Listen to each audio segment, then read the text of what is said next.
One of my favorite verses has been John chapter 10, verse 10, where Jesus simply says, I have come that they may have life and have it abundantly.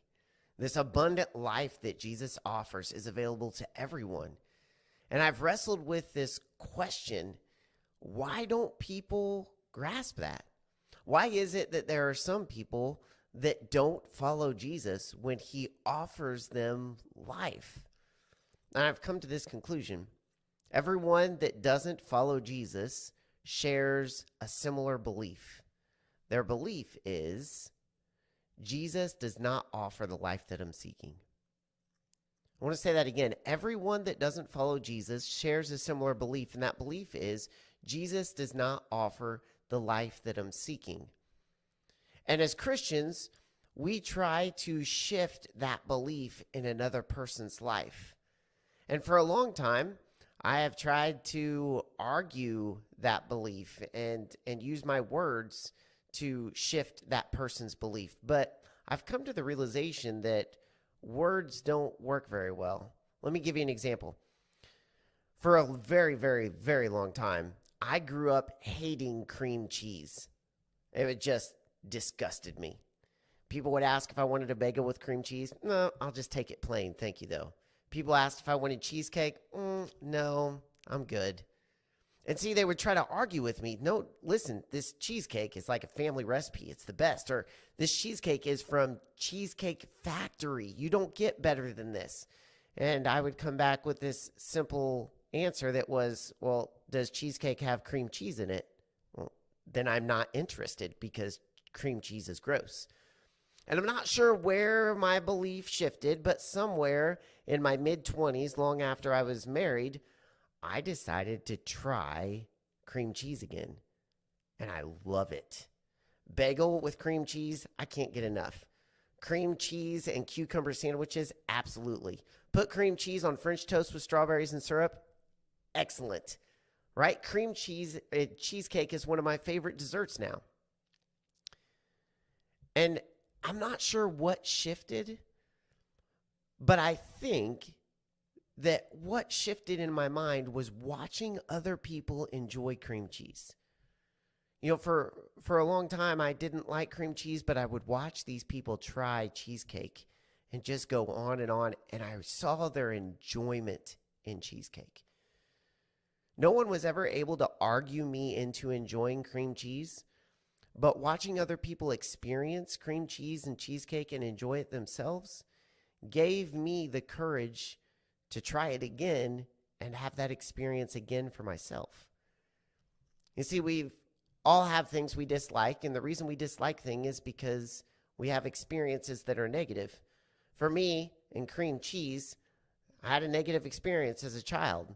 For whatever reason, I tried it, and it did not enjoy my taste buds. My taste buds did not enjoy it.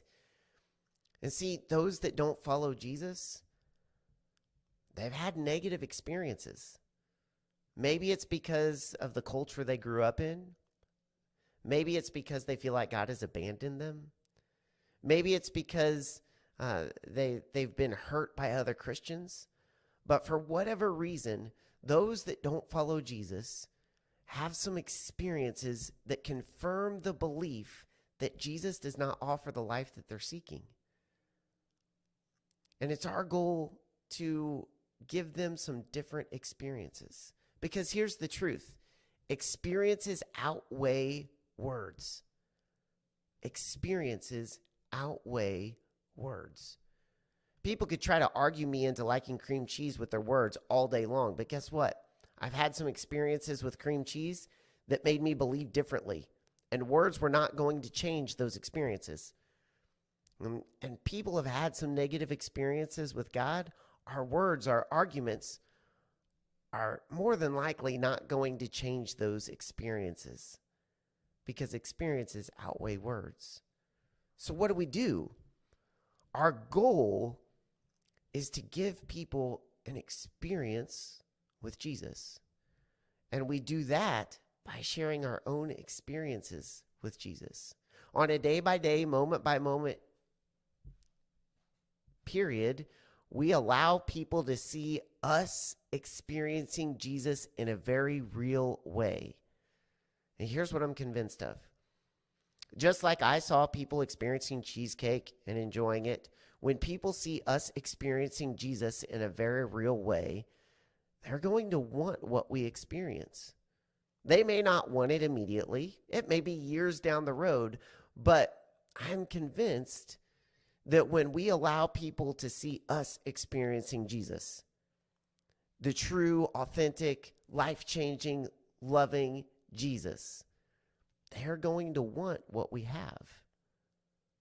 I love the book of Thessalonians, 1 Thessalonians. Paul is writing to a church in Thessalonica, and I love the way he ends his book. In 1 Thessalonians chapter 5, starting at verse 14, it says this.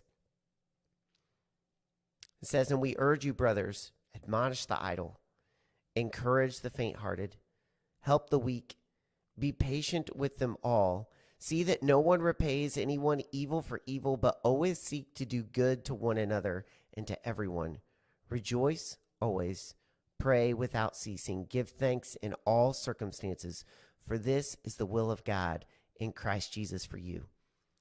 I love this because this church in Thessalonica was under some pressure, under some persecution, but they were going out and they were making a huge difference. And I love that Paul is saying, man, the way you go out and you make a difference is you give people experiences with Christ. When I look down this list of the things that Paul is encouraging the early church to do, they are all ways that others get to see the church experience Christ, that others get to experience Christ through the local church. Look at this list again. He says, "We urge you, brothers, admonish the idle, encourage them, lift them up, help them find purpose in this life. Admonish the idle, encourage the faint-hearted, help those that are weak, be patient with everyone. See that no one repays evil for evil. Don't get back at each other. Seek to do good to one another and to everyone, whether we agree, disagree, no matter what, seek to do good. Rejoice always, pray continually, give thanks in all circumstances." You see, Paul is saying, let's go out and let's give people experiences with Jesus, because experiences outweigh words. And when we can give people experiences with Jesus, they will begin to experience Jesus for themselves. And it may not be that because we offer experiences with Jesus to people that they are going to come to Jesus immediately. But there are people that enjoyed cheesecake years ago that have no idea that I like cheesecake now. And when we get to heaven, there are going to be people in heaven that Jesus says, "Do you remember about 30 years ago when you gave that person an experience with me? It started to turn their lives in my direction, and you never knew it, but it radically changed them." And that person's going to come up and give you a hug and say thank you. And so my practical challenge is simply this. As we go from here, let's go out this week and give people experiences with Jesus. Truly live out your faith in a real way and watch Jesus work in the lives of those around you. Thanks for watching.